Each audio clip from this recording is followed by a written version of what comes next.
and God is good.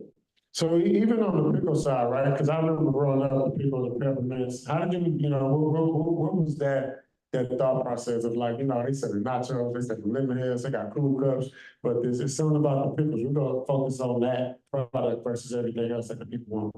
Well, that's it. Okay, my name is Tabitha.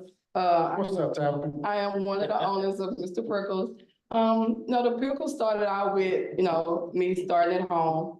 I was laid off from my job, so I started, like you said, trying to start like a little candy store. So I started with doing pickles. I was doing the pickles with just Kool-Aid on them, like making the sour pickles, sprinkling a little packets of Kool-Aid on the packets and putting them in sandwich bags. And people was coming back, and I like that, So then I started an idea. I was like, what if I was doing cool cups. So I made cool cup juice, and then I decided to put the pickle in the cool cup. And then we tried it and gave it to a couple of friends and people on my street, and everybody was like, man, this is so good. And then after that, we was having people knocking on the door. I mean, we seen it was a sensation. Yeah. So we decided to get the little shack, and when we got the shack, it was up from there. It was like lines and lines. Right. And so before people were coming to you to get the product, and then all of a sudden you got the shack, and people, they were lining up. And then after that, what made you guys want to feel like, you know what, man, we can jump into the retail side. Like we can claim our real estate in the grocery stores. What gave you that confidence? I mean, when you see the confidence of the lines just coming from the little packages, we started out with labels that's leaking, the labels are barely printed from the computer. Right. And we just came up with the idea, look at the packages in the store, we can make a better package, make the brand look better. Then we can set it right on the side of the same pickles next and charge a little bit more. And I actually got a video. We're gonna play that video somewhere up in this moment when we edit this, because I saw on in the grocery stores, you not only are you in corner stores, but you're in like real life grocery stores, and so on the pickle shelves, everybody else's pickles they look the same, it's green, orange colors, and they all look like, you know what I'm saying? And then boom, y'all stand out with the rainbow colors, you know what I'm saying? So that's something that I remember most. Like, what was it about you guys that was like, you know what, we gotta stick to all the colors, the flavors, and stand out versus like the regular old green pickle? Well, the colors, bring vibrant ideas. It gets your attention. If you're looking at something that's green or something and you standing out, we want to stand out. We're a brand. We want to be Mr. Prickles that stand out. We don't want to look like the ordinary. We want to stand out.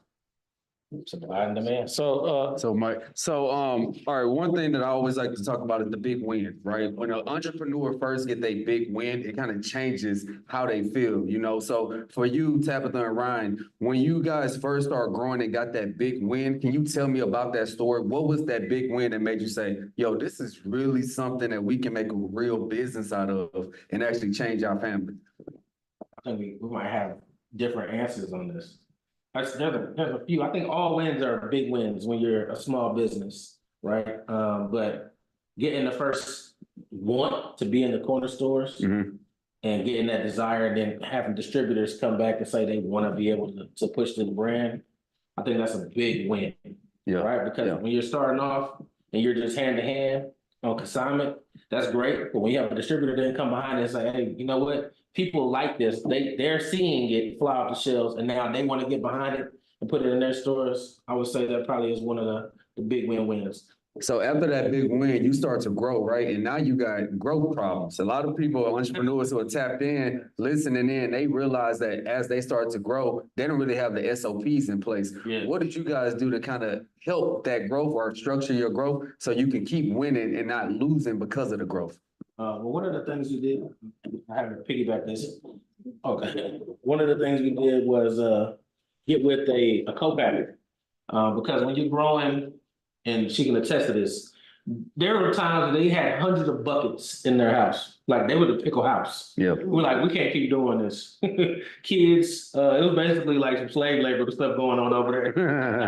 Yeah, she the pickle lady, candy lady. Yeah. She worked.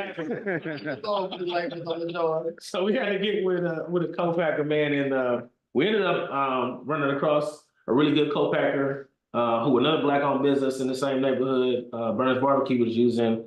And man, we've been with them. Shout out to Burns. Yeah, shout out to Burns Barbecue for sure. So look, they definitely been putting in work. And so we were able to build that relationship and we're still going right now today with them years in. So I'm hoping they can hear us. You know, our microphone's going in and out. I feel like we can talk and chop it up, and hopefully we are capturing our audio on the cameras here. Yeah, we might help. So the whole point of Mr. Frickles Pickles, right? I saw that you guys actually had another brand called Frickles Pickles or something like that. It was close. How did you guys get over that hurdle as far as branding? You know, because I mean, some people go through those branding opportunities and then they get to this hurdle and then they actually got to stop. Their whole dreams come to an end because they found out it was another guy that thought of something similar in Idaho one time. You know what I'm saying? Right. And so, what was that battle like to make it through that process? Well, so to be transparent, there sometimes when you're doing business, the people that you start with ain't always the people that you finish with, right? So you're gonna figure out and go through growing pains, and I think through those growing pains, we knew that we had to rebrand because you didn't want to be associated with the same that was going on previously. So we rebranded 2018 officially, and then we just decided to step it up a notch in branding, period. Like we already knew that there was a desire there, but we had to figure out how to get the masses to know that we're separated.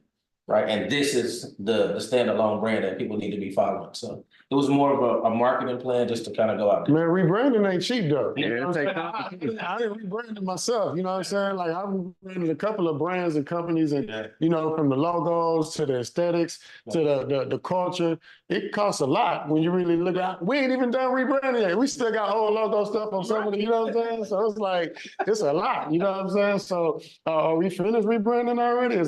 Is it already, you know, kind of fully complete? I would say that it's finished to your point, because we still get calls about, the previous people are always trying to associate us, and we're having to let them know, like, no, this is Mr. Perkins is it, right?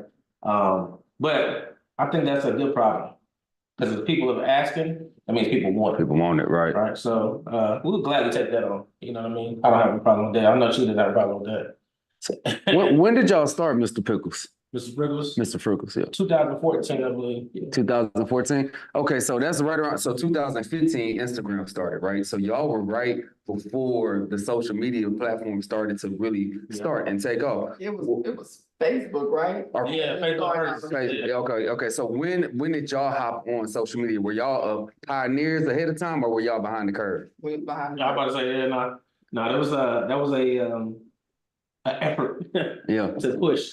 Well, we gotta remember too, when this first started, it was a weekend thing at the Shack, right? I mean, the house was, if you knew how to get to the house. Yeah. Right, you could order there, but the Shack, Friday, Saturday, Sunday, lines like around the block. It looked ridiculous. So there was really a prep time. Now, hold on, man, hold on. So Friday, Saturday, Sunday, that means that people are using this as a tool to go out with and enjoy the weekend. Yeah. So this was a part of a weekend, you know what I'm saying, get up. So so y'all had, and it is liquor flavors. Yeah, there's alcohol flavors as well. Is that sold in the grocery stores or the liquor stores? Not yet. Okay. It's on the way, product extension, huh? Okay. I see you. It's long. I'm like, okay, Friday, Saturday, Sunday, okay, it makes sense now. You know what I'm saying? Okay. Literally, so one of the things that used to happen is when I get out of church on Sunday, I would go by the Shack just to see, because people didn't believe, like, there's not really lines for pickles. So I would take people over there. I'm like, no, you see that line? They're like, what are people waiting on? Pickles. Pickles. And people didn't believe it. And so much so, like, the police got called out a few times. People were trying to hate on us, saying that we were selling drugs at the Shack. It was crazy. Ain't nobody ever trying to sell pickles across the street from y'all? No. Yeah, it wasn't no competition like the second Shack. When you brand something and it's from that neighborhood, everybody in that neighborhood know who these pickles are. We had a couple of like little shacks in the neighborhood. Oh, such and such trying to make your pickles, but they don't taste like y'all. There you go. Yeah. There you go. That's that. Imitators, So I see y'all have a lot of different flavors and brands. Did y'all start off with that many different variations, or was that added on? We started out with way more than that. We had at least about 30 flavors. Oh, Hold on. Before we go to the products, I want to stay on location real quick. So, okay, the fact that we have the Shack, the lines were long, and people were coming back. Yeah. How were we getting people to come back to that specific location? Because on the north side, you know, I'm from south side, you know what I'm saying? People don't even drive past our kids sometimes. But I know there's people on the south side that fell in love with the crickets. So how did you get people from the south side and other sides of towns of the world to drive to the north side of Houston, Texas to come get the pickles? How did they know? Well, like you said, Facebook was just, getting started. So a lot of people was tagging us on Facebook, taking pictures. We had the little pickle logo outside the building. Yeah. So we would say, take your picture here. People would take their picture, post it. It was just really word of mouth at that time. 100% word of mouth.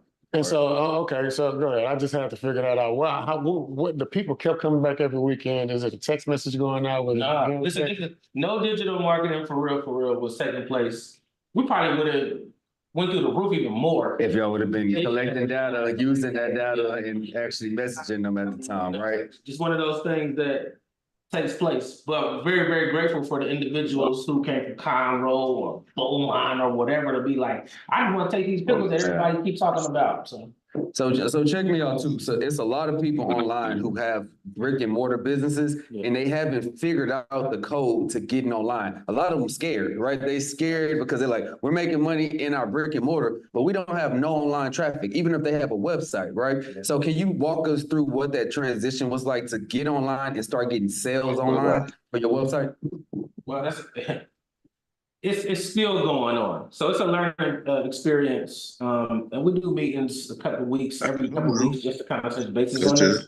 But it's a learning curve for everybody. So it's not like one size fits all. The basics are the basics. So you gotta get out there. You gotta find you a good CRM that can keep up with the data. There you go. But man, you gotta put in the work. Yeah, your website is evergreen. You never done completing, your website never complete. There's always edits need to be made. There's always new updates, new photos need to be added to the hero image, new links, new products, all that, right? And so even being online now, I mean, I ordered some from you guys. I got we got some bottles over here. Let's make sure we put these in the camera, you know. I like seeing your name every time. You know what I'm saying? It's good right here. I see it, you know. And this is really, really addictive. I'm not making this up. I don't even think I have a favorite flavor. You know what I'm saying? I'm still trying all of them. You still trying to see the different flavors? I'm still trying. I got tropical punch over here. All of them before The tropical punch? That's my person. Oh, okay. Yeah, so knowing that we order online and you got customers coming back on repeat, is there like a subscription service that y'all are creating? Is that a thought? Is that something that we're working on? Okay. That's a great business model. You know what I'm saying? So what made y'all think about that business model as a service for you guys to add? Mailbox money, right? You call it mailbox money, or we call it just money that happens when you're sleeping, right? That happens online. So it's creating the item and then the resale, right? Because sometimes people might not buy when they come to the site the first time. Right. Well, as we learned from Marcus, actually, you have to keep putting things in people's faces. Right. The retargeting campaigns are a beautiful thing. If you have a full retargeting campaign and you have cookies that follow these people, right? So when they land on your website, you can follow them on Instagram, you can follow them on Facebook, you can follow them anywhere when you have their data, their cookies. When you go on a website and you click accept, this person can have my cookies, you're basically saying I can now follow you and I can keep popping up my ad, and then I can send you a message as well, because you can send an email to them. Hey, you left your cart. You came to my website, you put my tropical punch, Mr. Frickles in the cart, but you ain't buy. Come back, holla at me, baby. What's up, dickhead? Like, you know what I'm saying? Come buy some products. Listen, I will say, I gotta give credit to our brother and partner, Travis. He does a phenomenal job of making sure that we stay on point with this retargeting. He's a killer out there in that digital space. And it's a blessing to have him kind of always guide us. Lead us. Kind of, Shout out to Travis, man. So Travis, do you remember how y'all met Travis? Yeah, at the fishbowl experience. Tell us about that experience.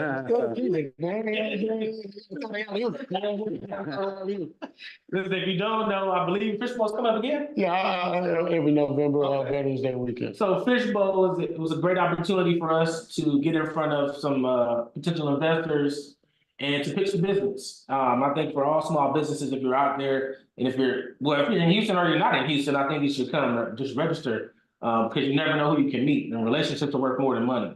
And so from that experience, we're able to make a few different connections actually. And Travis was one of those that he felt it. You know what I mean? He saw it. It was kind of unction. He actually tasted them, and that's when he was like, all right, I'm in. Yeah, You know what I'm saying? So for us, like I said, it's been a big blessing. We've been rocking with him now, man, over a year. Man, if you come to a pitch competition and you got products or food, bring it with you. Yeah. You know what I'm saying? That's important. Bring it Yeah, with you, man. You better win it with the judges, you know. So Yeah, it works a little bit. Yeah. and so the fishbowl experience was so exciting because we got a chance to find some mom and pops or some businesses that were already thriving, maybe just on one side of town, maybe just with one location. And we were trying to make these mom and pops expand their brand, not just on a different side of town, not just in a different city and state, but online too. And so when you met Travis, I'm sure you guys just started taking things to another level, especially online. So Super. The man has been amazing. Our online presence has definitely grown, still growing. And like I said, very fortunate and blessed. yeah, teamwork. So before we go, I know you got something top of mind. I would really truly want to know. Can you talk about the importance of teamwork and collaboration? Because I mean, I didn't even know it was three of y'all, right? Yeah. Some people think it's one. Some people think it's two. Some people just think it's just a brand. And so, how do you guys, together work as a team and continue to collaborate as successfully as y'all do? I believe that it's the word that you just said, it's team, right? There's no I in team. So everybody plays our positions. My partner and her husband, Robert, who's not here right now, is playing his position right now. And for most people that see the deliveries when it's not done by a distributor, he's hands-on. So you may see him out in the stores, a lot of the meat markets here, a lot of the corner stores. This is how it started, was his blood, sweat, and tears getting out there. And this is the queen of the castle here. So nothing gets by without her approval, right? But we're all collectively teammates, right? So we can hold one another accountable, and that's one big thing that I think people don't get. If we can't have a conversation that's uncomfortable, because every conversation is not going to be good, right? Right. So you can have an uncomfortable conversation to better the brand as a whole or the company as a whole. What are you doing it for? Yep. I'm hearing that you guys have put in checks and balances inside of your business to be able to grow and work together effectively. I'm also hearing that y'all have made key partnerships that really change the trajectory of your company. And I want everyone who's listening in to understand how important it is to make the right partnerships in business to change the trajectory of your business, right? So talking about that upward mobility that you guys have experienced, how did you get into the retail stores, the big box stores, the national brands that everyone wants to be in? Y'all are in them. How did that transaction happen? Fighting, literally consistently going out there and being in a lot of the different places that most people don't believe that you can get into. So farmers markets, been there. I mean, we've been to farmers markets where it's 2 people. Yep. And we've been to farmers markets where it's 1,000 people. Yep. Right? But being where people can see you at, so much so now that those big stores are reaching out to us. That is a blessing. Yeah. And I don't know how much that normally happens, but we consider it a true blessing for them to say, hey, do this, this, and this. We want you. Yeah. I think it's amazing. Even right now, it's the middle of Black History Month. So y'all are walking Black history. So thank y'all so much for joining us on this panel, right? Sure. The fact that, again, I'm going to go back to what Master P is going through. He's actually having press conferences where he's asking for people to get his products from the back of the stores and on the shelves. Yeah. And, you got to sue and you got to fight and all that. And I'm sure that y'all have to go through that every now and then. And I was thinking about how some of the bigger brands, what they do to actually make sure that they're bottles and there's things on the shelves. Yeah. Do you have a team of people going out checking on the product, making sure it's where it's supposed to be, making sure the banners are able to be seen? I was about to say that. Yeah, We literally. are the team that goes and do that. So yes, we're the ones that's going out checking. Okay. Much like to your point about Master P and Snoop and their cereal, you see they sent their own team. Yeah, Just they kind of have to run back in the back with the cameras and everything. Yeah, check it out. The blessing here is that this is the team, but this is more of a family. And there's a lot of family members on this side. All right, so sometimes it's people that will reach out to us and say, hey, what's going on? They ain't here. Or Yeah, we over here at something Fiesta, we over here at Yeah. HEB, you know what I'm saying? Exactly. We at Randall's, you know? Exactly. We gonna go and put it on, you know, cause Randall's, that's, you know what I'm saying? We gonna put that, put it on the shelves at Randall's, man. Get in there. Rich. Look, when COVID happened, man, I was like, man, look at all these grocery stores that they deemed essential that was still open when everybody else, because she's happy, they got us shut down. They was Oh, like, man. man, y'all ain't essential. I'm like, yeah, we is. Right. We essential to my family tree, you know? They not essential. So you can't say that we not essential, and I know we essential, right? So I'm going to these grocery stores, I'm seeing these long lines, and HEB was the first store that actually put the glasses up Yeah, and they did. trying to separate the Put the people from the Yeah, customer tough. service. But as I was going down those shelves, that's when it really hit me about the product side of things. And I saw Master P really jumping in at that time.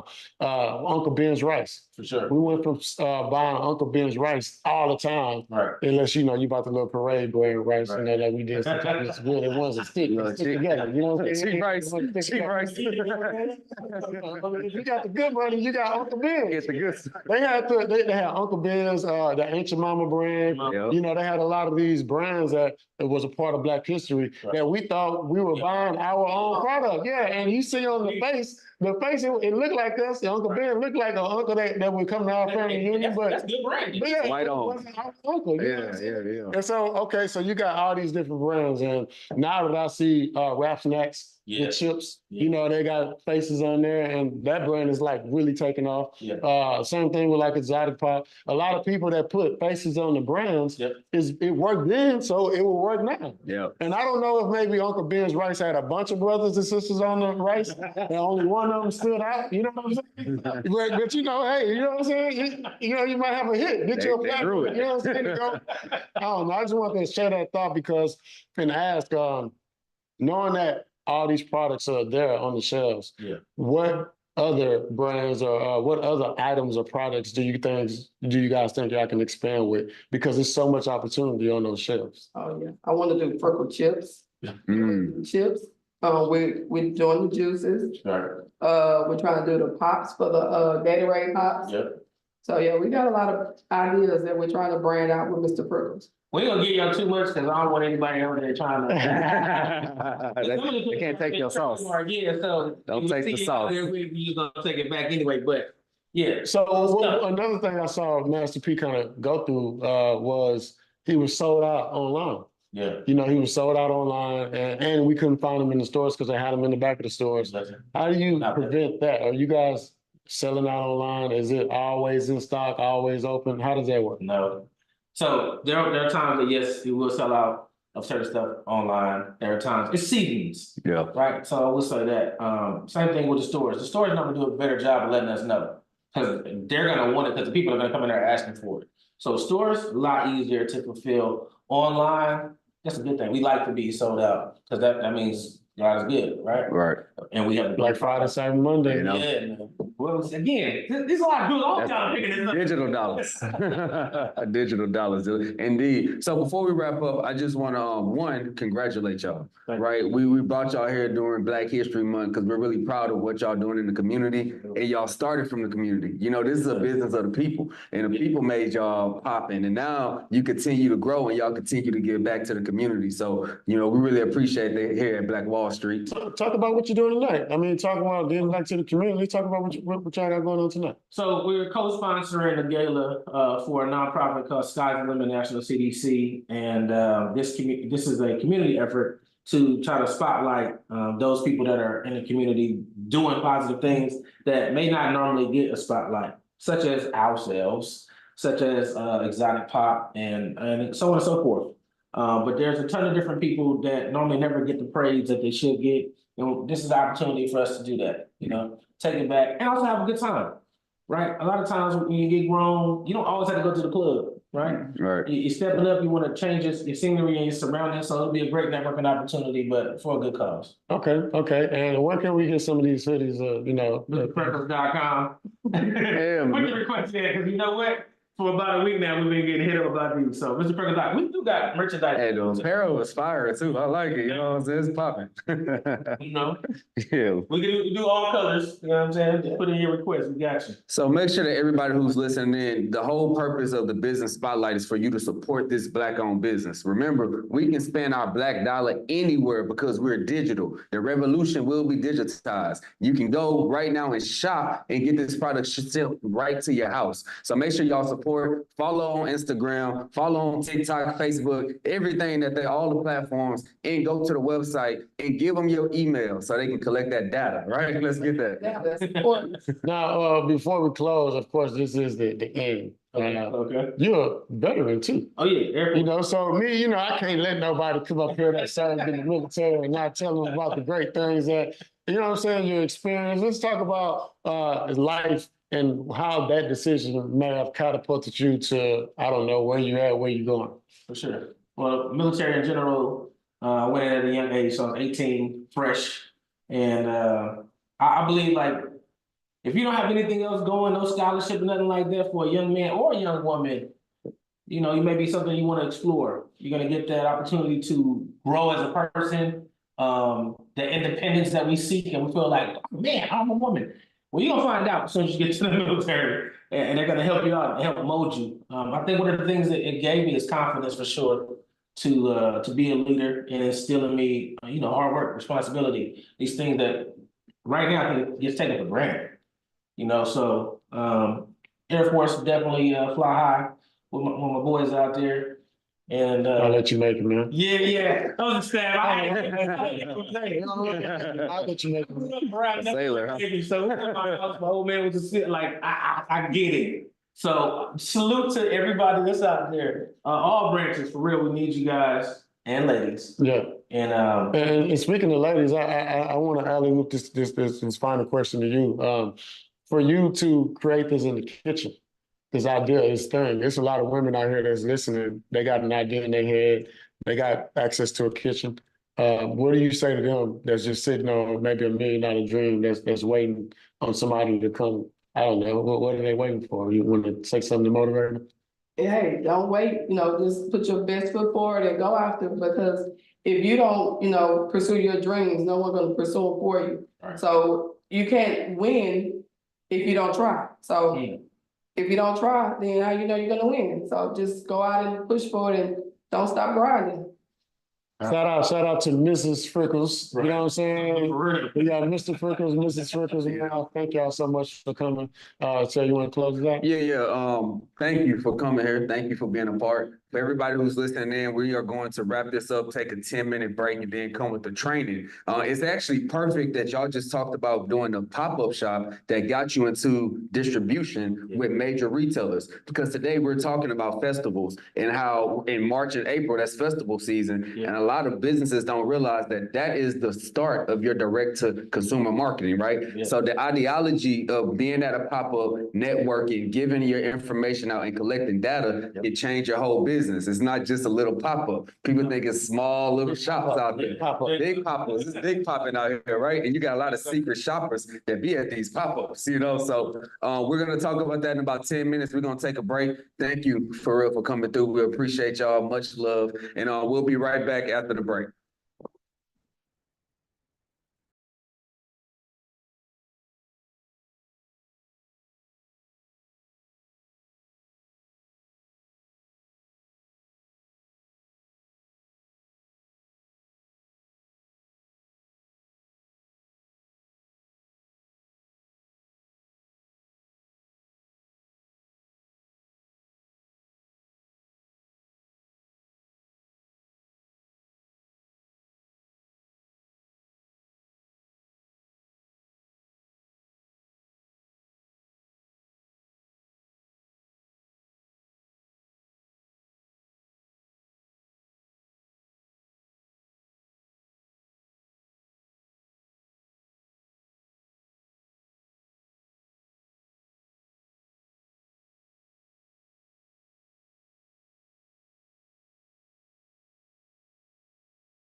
I'm gonna intro us.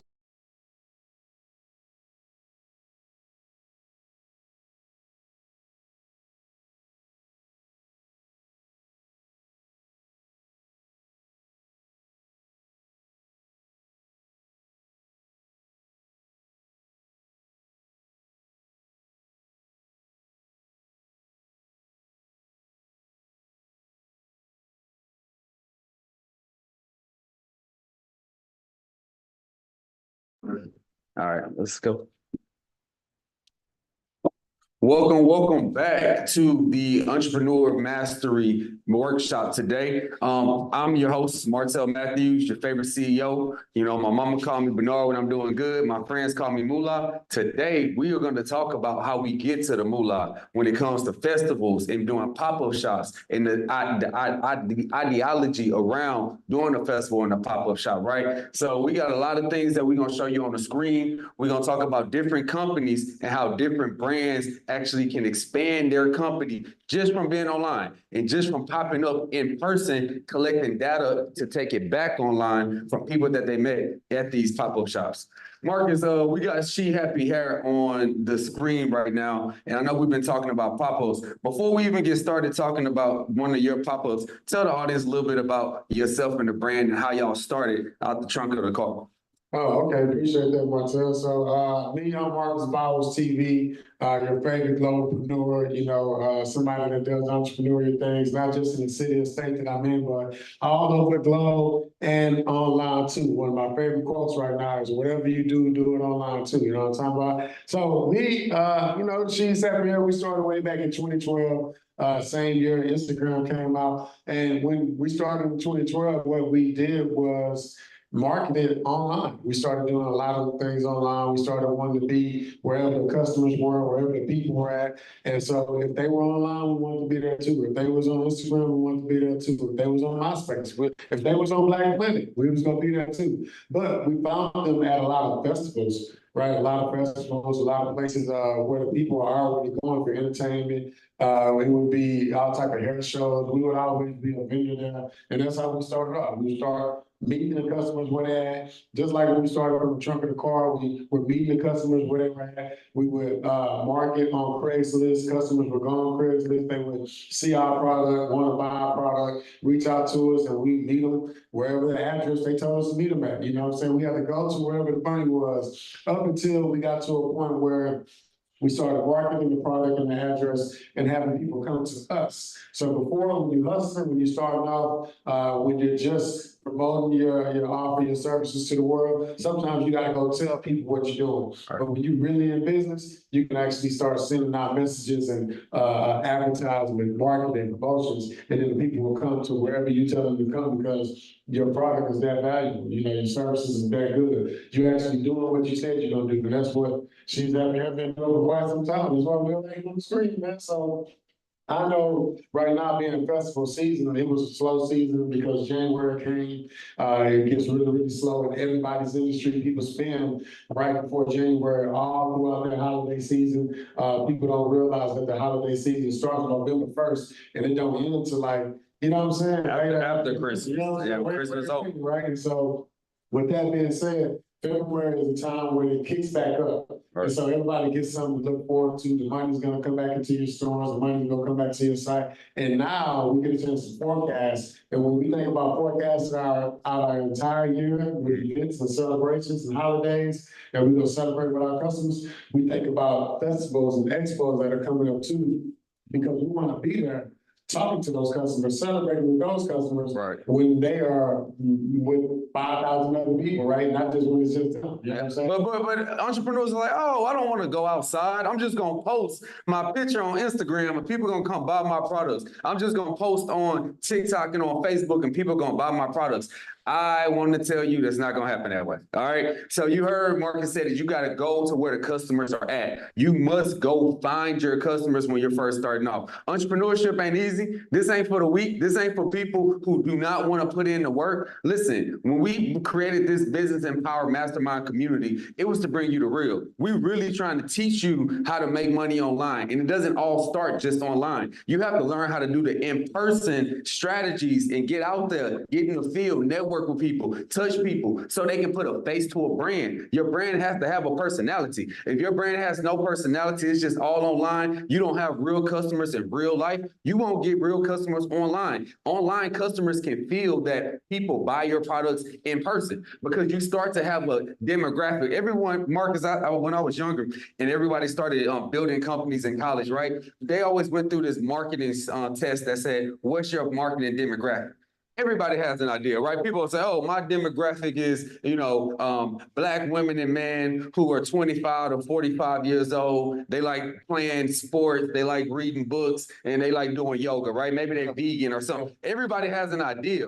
But it's a whole different thing when you get in the market and you may see your demographic is a 65-year-old white woman who likes products or an 18-year-old Hispanic male who likes to buy your products. You really don't know until you get into the market to decide who's your customer. So I got a question for you. When you guys start getting into the market, how did you determine which people you were going to continue marketing online? Was it already lined up with the people that you saw coming to your booth, or did it change once you start to see the people who are actually buying your products in person versus online? Well, one, when you jump into the product side of things, you want to jump into a product that you can sell to everybody. Like you just kind of broke it down. Like when you're an entrepreneur and you got to go find your customer, and if your customer fits a certain demographic and they're really, really hard to find, then it's going to be really, really hard to find the money too. And so if you got a product that you can market and sell to everybody, then you can get all the money potentially. So when I jumped into the hair industry, me and Team Streets Happy Hair, we didn't know that it was a commodity. We didn't know that the customers were going to come back this often, for the rest of their lives sometimes. You know what I'm saying? So when you think about the new industries that you want to jump into, those are the ones. I sell house shoes. I sell a lot of house shoes to people that I've never met because of the fact that I know that house shoes are in every household. And if I get all the data, if I go to every festival, every expo, if I go to the rodeo and just tell all those people that I got a slipper subscription service that you can jump into right now, who's going to say no when everybody's wearing house shoes? So when it comes to knowing your demographic, we put the product out there on social media, we market it on IG, and when customers got a chance to actually see the product being posted, and saw the product being marketed, that's what allowed us to actually answer their inquiries. They would ask us like, hey, what's this? Hey, how much? You got body weight, you got loose weight, instead of us just responding with just the answer in the inbox, we would respond with the answer in the inbox.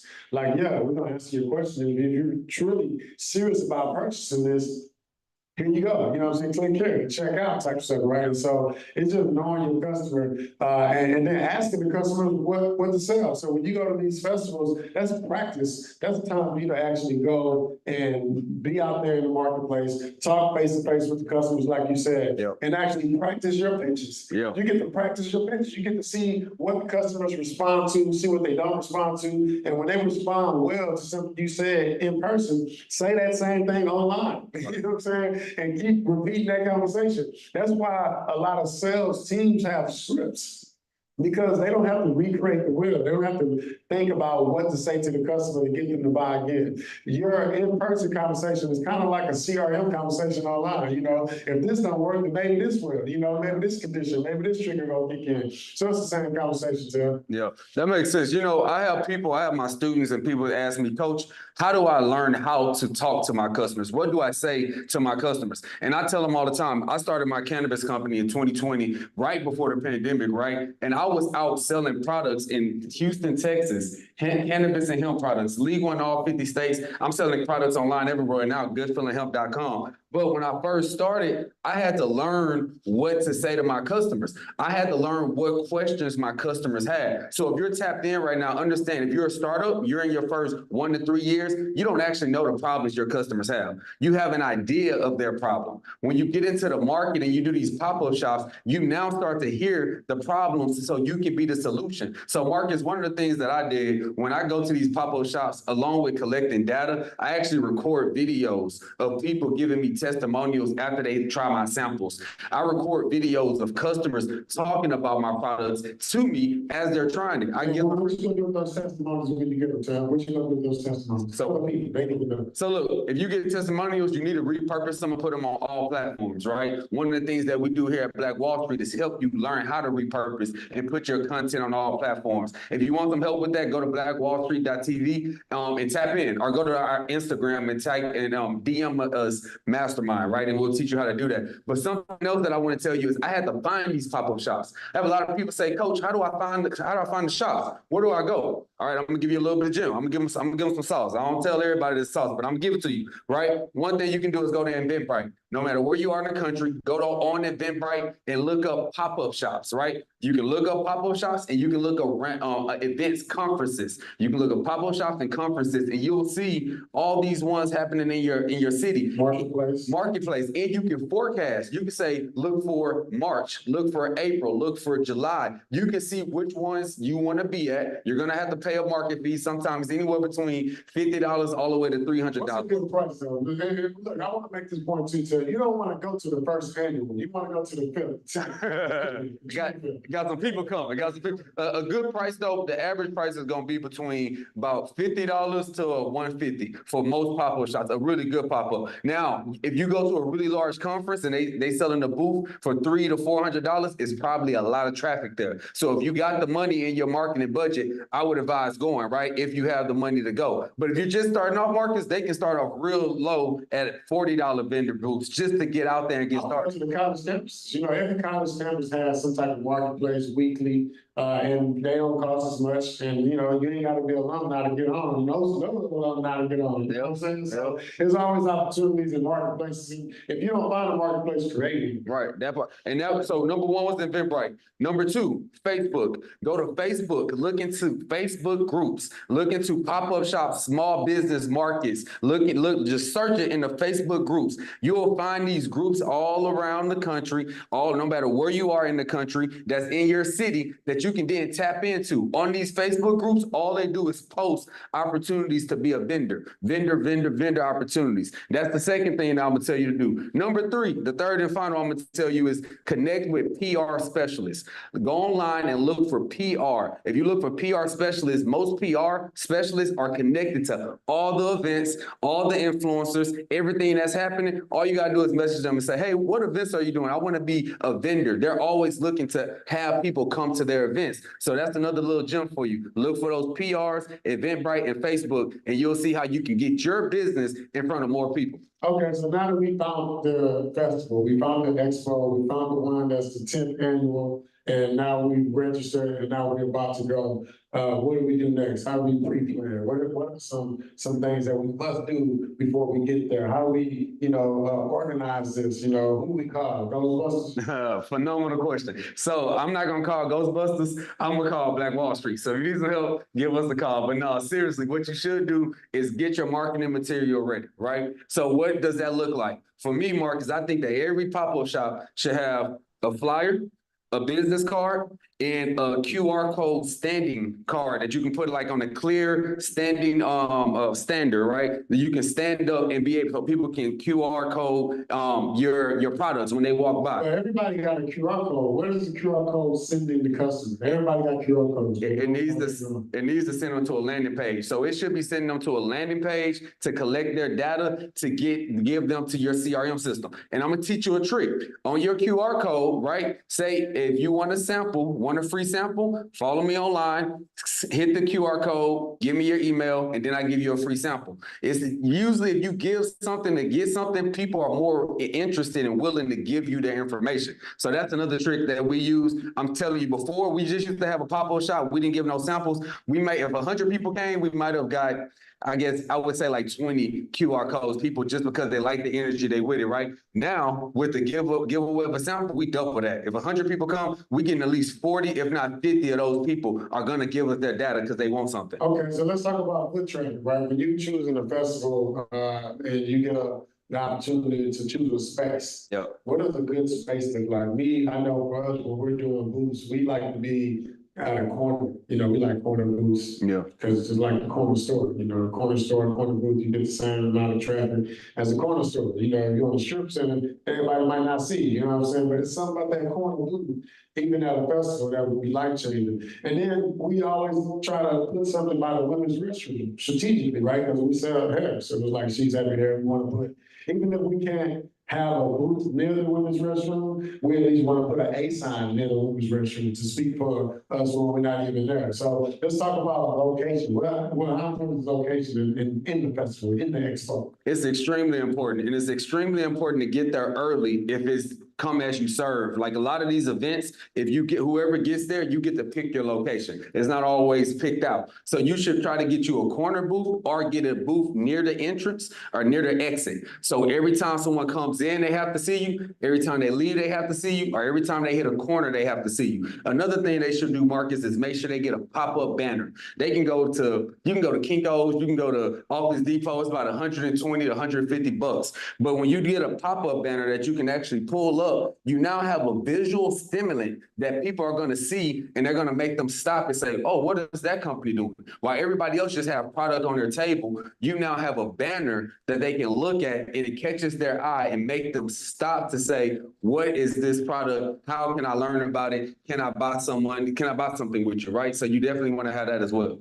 So you talked about, actually having giveaways or, freebies, like, hey, taste this for this, give me this for this. We call those whiffles. Yeah. So you always want to figure out what's in it for me. That's what the customers want to know. What's the whiffle? What's in it for me? So when it comes to whiffles and even giveaways for a festival, what type of giveaways would you actually do? Or is it just like a taste test? So I will say this, if you have a product that you can give a sample away, always give a sample of your product. It's the best seller. I'm telling you, if your product is high quality and you let them sample your product, they're going to come back, they're going to buy either then or they're going to buy later. But if you don't have a product that you can give away, create a card, like a flyer that has a discount. Say, hey, because you met me here today, when you come back, I'm gonna give you 10% off. I'm gonna give you 15% off. I'm gonna give you 20% off. The next time you call me or the next time you go to my website and purchase, right? You're gonna get this discount. That way you still gave them something if it wasn't a physical flyer. Now, Marcus, I do have a question for you as well. So now we went through the pop-up shop. We got to the beginning, we prepared. Everybody has their marketing material. They're ready to pop up. Now they out there, they're making sales, they're collecting data. And the pop-up shop ends. It's the next day, Marcus. What are the followers who now have all this new data? What are they supposed to do with that data? You want to, first you want to clean that down. You want to go to neverbounce.com, you want to upload that data on that particular platform and clean the data automatically there, or you want to manually go in and clean the data. What does cleaning the data mean? It's going to make sure that you're going to clean the data, bin balance, and make sure that the numbers all equate to exactly what they need to equate to. So some people may have a phone number and they might have only got 9 digits when you should have got 10. So it's going to actually take out some of those lines that are unnecessary. Emails could be spelled wrong, right? It could be at yahoo.com without the C. It could be just .om, so we'll take all those out strictly automatically on NeverBounce. And then you want to go to your CRM to see exactly what your CRM wants you to do. You know what I'm saying? After you figure out what your CRM wants you to do, then you want to go do that on that particular spreadsheet. What I mean by that is when you get all these phone numbers, all these emails, all these names, your particular CRM may not want you to upload the phone numbers with 713-281-330-7, 005. It might not just be the dash, it might be parentheses, it might be whatever, right? Yeah. It might not be none of that. Your CRM might just want straight phone numbers, right? And so if it doesn't want those characters and it just wants the numbers, you need to know that. And so in order for you to know that, you gotta really dive into your CRM. Upload it on your CRM, and then begin to follow up. You want to begin to follow up. You want to let those automations sink in, the flows, the conversation is going to start happening. You can even tell them, hey, this is where we met. And if you're serious about business and really nurturing those relationships, then that particular email, that follow-up, those followers are going to include photos from the same event that you met the people at. Yes, you sir. might even include them in the photos. Yeah, there you go. You see, if you really want to get some money from them, so it's about nurturing those relationships. And Most people use the right CRM to nurture those relationships automatically. We don't always want to press in on the 5,000 people that we met at the festival the day before. For me, I like to go to festivals, collect a lot of data, and then automatically talk to those people and introduce them to the brand. Welcome series is what we call it. Yeah. No, that's awesome. So, and if you have that series already set up, right, Mark, it's like the welcome series, it's automated. So now you got, 5 to 7 emails that as soon as you put them into that series, they're learning about your company. They met you in person. Now they get to meet you online. Now you get to communicate with them ongoingly online. And one thing that you said that was intriguing to me and it caught my attention was that you can send a picture that you took with them at the event. So when people are at your event, take pictures. Say, hey, let's take a selfie together. Take a quick selfie or have somebody else take a picture of you in them, especially if they buy your product, right? Take them buying your product with your bag in hand or your product in hand and a picture with you. It's called social proof and it creates FOMO, right? People have a fear of missing out. And so if people see other people buying products with you, all your cousins, your family who wasn't spending money with you, they're like, dang, a lot of people buying this product over here, right? So you got to create that FOMO though. They're not going to believe it just because you're posting regular pictures of your product. They want to see people spending money with you so you can show them how to grow the brand. I want to drop a quick joke right now. I think a lot of times we go to these festivals, expos where all these people, and again, we only expect to sell out, but not only are you there to collect first party data, but that's where you get all the other data as well. That's a chance for you to actually create these surveys, short surveys, 3 to 7 questions, and actually ask the customer what you should be doing better, what you could be doing better, what you could be selling more of, right? Yep. And that customer's gonna tell you. You can also put in that survey, refer a friend. And you'd be surprised how much you would double your reach. Is there a refer a friend or family member that could also value these services, that could also use these services? Yeah. Leave an email or a number to somebody else you love that should be part of Black Wall Street community. You know what I'm saying? Something along those lines. You'll be surprised how many people will respond to that and how many more people you can send some of those amazing emails to once you leave the event. So in closing, because when you leave the festival, you get to the festival, we have to search for the festival. Get there, choose the right location, bring the right team, bring the right products, do everything eye level, right? Make sure we strategically get the right location, corner, restroom, front entrance, all those things, right? Now, when we close, I make sure, even in the beginning, I don't even wait to the end. I like to go around even before all the traffic get there. I like to talk to every vendor. I like to talk to everyone. I want to bounce around, and depending on how much I'm into the actual event, I'll actually go around and kind of tag everybody and show love at the event, because what that does is that makes the people at the event love you even more. Right. Because you tag them on your social media, you tag them on your business page, and if they got 200,000 followers or 500,000 followers or 1 million followers, and you were one of the few people that tagged them before everybody else got there, guess who they gonna see? They gonna see you, and then they gonna retag you, and they gonna remember you when you walk by the booth, and they gonna show love to you and be like, oh yeah, you the one. And so then when you have your event, because most business owners do, entrepreneurs have their own events. When you have your event, you actually get a chance to invite all those people out because you collected all that data. So I'm not going around just tagging people as I'm going around booth to booth. I'm actually grabbing their flyers. I'm actually connecting with them. Getting to know them. And I'm actually letting them know I got something coming up too. Right. You know what? I love that, because what you just told everybody who's listening, you giving them the billionaire dollar secret. You're giving them the millionaire and the billionaire secrets, right? This is what the millionaires and the billionaires are doing. They're collaborating. Once they get data, they collaborate with other people to leverage, right? It's all about leverage, to leverage their influence to bring it over to theirs. What Marcus just taught y'all, right, is when you are at a pop-up shop with other people, if you get their information, y'all can now go live on Instagram together. Y'all can now do a live on Facebook, and now you start cross-promoting your brand. A lot of the times they don't do what you do, and you don't do what they do, but you don't build a relationship with them. You don't have to see them in person. Y'all can now talk online, go on that week. That next week, nothing's like the present. That week, go on live with that person and start talking about your products. You'll get new followers online. You'll also make more sales from their following because they'll trust you. Another thing I want to tell you is at these pop-up shops, make sure you're looking for influencers, right? We're going to do another training about the power of influencer marketing. But Mark, Marcus, I just had a pop-up shop last night, actually. Good Feeling Hemp, my cannabis and hemp company, was at a pop-up shop at AJ McQueen's concert. And I met Mr. Beast and Afro Yoga, right? Mr. Beast and Afro Yoga, both of them have 30, 40,000 followers online. We sitting and talking. I gave them a bag as an influencer. Mr. Beast, like the Mr. Beast? No, Mr. Beast, he's a workout Mr. Beast. Now that one, I'm like, what? hey. He called me? I met Mr. Beast, the workout influencer out of Houston, right? But I just decided, hey man, I want you to be a brand ambassador for me. He got 40,000 followers. He's into fitness. I have recovery creams and oils that help with inflammation. I got gummies that help with sleep, and he deals with those problems, right? So I said, hey, I want you to be an influencer. He said, man,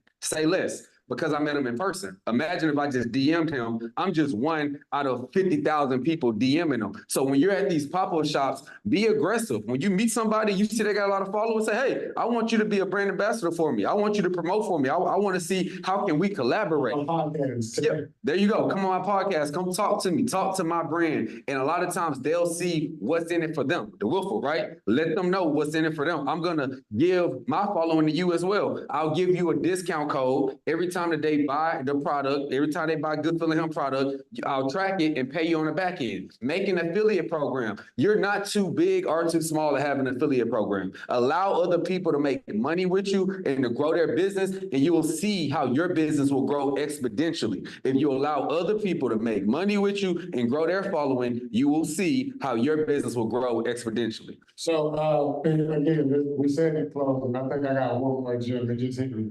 When you go to these events, these festivals, sometimes you might get lucky enough to get on stage, you might get in.